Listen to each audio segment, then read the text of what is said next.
The credits for Deadly Premonition. I don't even know what to say. This is one of my favorite games of all time, and even after doing a full playthrough of it, that's got to be at least like 20-25 hours at this point. It continues to be one of my favorite games of all time. It is absolutely beautiful in so many aspects. Suehiro knocked it out of the fucking park with this game. I've never played this version either. This is the original 360 version on a Series X. So it is upscaled and it runs a lot better. The frame rate was very solid throughout, which is something I have not actually had on any of my other playthroughs because I've only ever played the PS3 version and the Switch version. And both of those have horrible frame rates randomly littered throughout. The Switch is probably the most stable of the two, but even then there's just lots of places where the frame rate drops. Or for instance, I know that in the Switch version, I can recreate this. I don't know if they've patched it or anything like that, but if you drive first person down railroad tracks, the frame rate will start to dip. I don't remember which railroad tracks they are exactly. It's always, I encountered it when I was going to get the bones. If you're in first person going down them, specifically in first person, it will crash your game to the Switch home screen 100% of the time. And I did it like 4 times just to make sure, like, is it really that? Yes, it was. But this was by far the best performance-wise. Lighting was different. Sometimes the light was still really fucking overly too much. But a lot of the darkness parts look better. There's also like a weird tint on the other versions after playing this that I kind of see. It's nothing that would like take me completely out of not liking the art direction of the game, but I did notice it. This one is a little bit harder. In the other games, enemies die so quickly from everything on normal mode, not on easy or anything like that. On normal mode, it's just like, it's like 1 or 2 shots and they're dead. And if I recall correctly, I could be lying here, but if I remember correctly, Suehiro really didn't even want a whole lot of combat in the game. And some aspect of someone who was helping make the game or funding the game was like, no, there has to be combat in the game. Thus, we got combat in the game, but he did not want nearly as much combat as there is in it, if I recall correctly. So he, in the director's cut in the Switch version, it's very dumbed down. It's very just like, it's a lot less extreme of combat in it. Where everything dies much quicker.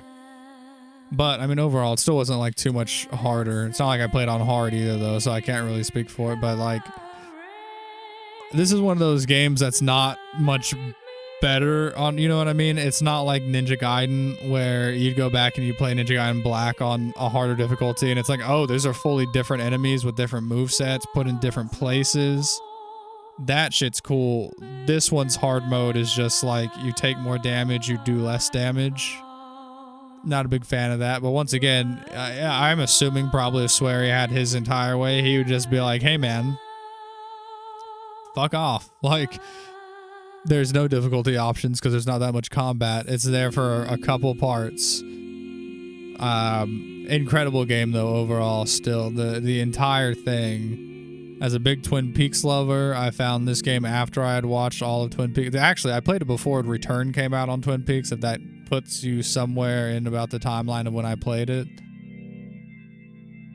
I love it. I love the fishing. I love the driving. I love the voiceovers. I just love everything about it. I can't think of a singular thing. Oh my god. I never realized that.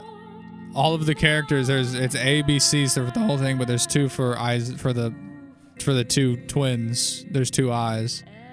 Huh. That's very interesting. I like that. They were like, well, how do we make sure all the names are really varied? They're like, we'll just make 26 of them, 1 for each letter of the alphabet. But then the 2 twins will have eyes that both start.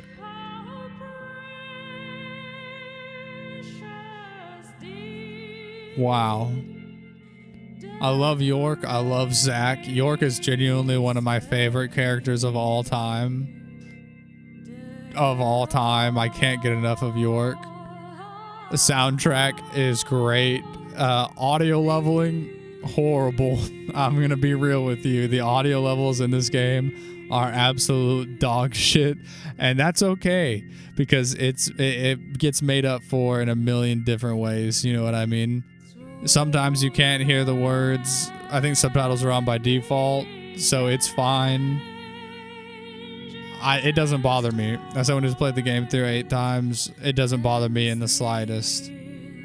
This version is missing certain things. Like the PS3 version has extra suits, I believe, and it has extra cutscenes that are not canon whatsoever because Deadly Premonition 2 story does not line up with it, which is actually probably why they released that Switch version where it's Deadly Premonition Origins.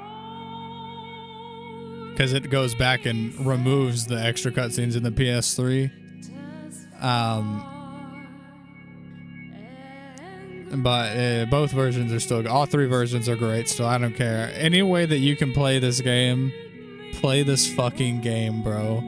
You get your hands on this game and play this game. It is incredible. It is beautiful inside and out. All right, it's got a unique looking art style to it. It's right in that pocket of 360 weird, like not trying to be too realistic, but trying to have a realistic feel in certain aspects. For me, for someone like me, it's not a perfect game in the thing of being, but like to appeal to me, it is a perfect game. It is unique. There is nothing else really like this. The closest thing I could think of to something even close to something like this, weirdly enough, there's 2 games. There is Mazurna Falls, which is like a weird PS1 game that is very similarly trying to solve a mystery. It's very bizarre. It's only released in Japan. I think there's a translation patch out there. I still haven't played that, but I do want to one day very badly. And then weirdly enough, the other game that's even kind of similar to this, and it's not very similar at all, is Shenmue. Shenmue is also kind of gives me Deadly Premonition vibes. Or I guess Deadly Premonition gives me Shenmue vibes, just about the way that you interact with people and go around the town and are trying to solve a mystery of sorts. But overall, there's nothing else like Deadly Premonition. It is a 1 in a million game. And I am so happy that Suehiro got to make a game that he truly loved and that I truly love. It's a fantastic experience like nothing else. And I know that I'm like gushing over this game right now, but it might have just beat out Silent Hill 1 for my favorite game just now, because my God, it's perfect for me. Truly perfect for me. Incredible. The best.